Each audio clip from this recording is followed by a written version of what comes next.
2215 ndo yangu. Kwani meni alipata tani demu matezwa ghetto. Hey, hai Pakati za parindi hai vanozviziva misoro yedu boya isambo usazoitawo sesu kana wada kudzidza ndiri kungodemba kuti dai ndakadzidza ndikafunga mazuva angu kuchikoro isu taitonga taivati mure pamusoro isu vachova iramba kugerwa musoro maticha igara achitembeswa musoro. Ndikafunga mazuva angu kuchikoro isu taitonga taivati mure pamusoro isu vachova iramba kugerwa musoro maticha igara achitembeswa musoro. Ndakazombopimba vamwe memuvechiwo ndiri fomu 1 gaizi kana ndimiwo ndakavaudza pafeya kuti ndinobudawo handife ndakadiba musiwo memu vakazonodza yetimasta vakati uyu tamutadza notoda pasta vakanditi asi chikore fiasi zvaunoita nezera rako hazvisi.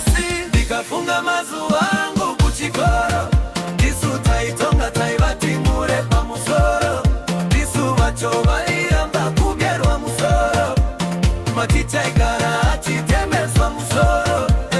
Ndikafunga mazuva angu kuchikoro isu taitonga taivati mure pamusoro isu vachova iramba kugerwa musoro maticha igara achitembeswa musoro.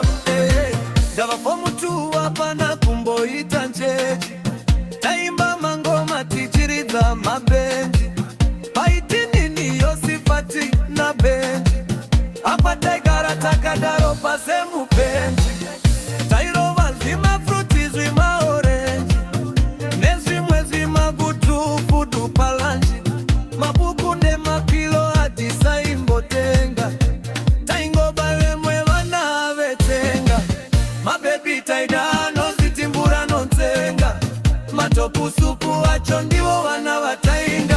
Ndikafunga mazuva angu kuchikoro tisu taitonga taivati mure pamusoro tisu vacho vairamba kugerwa musoro maticha igara achitembeswa musoro.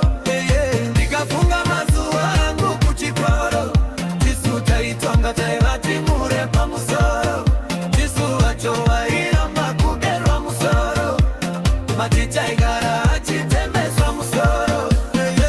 Kava fomu 4 zvakanga zvatova wesi mabebi yaitonakirwa chero nemasasi taidiwa chero nemaapatiri pasi smatira tairova ipapo gaizi harisi taiva misi chivasiendi notoriasi nemabhuku wacho taisava siriyasi takazombova mari kwa hedi ofisi tikazotondorowa kukamba yepolisi.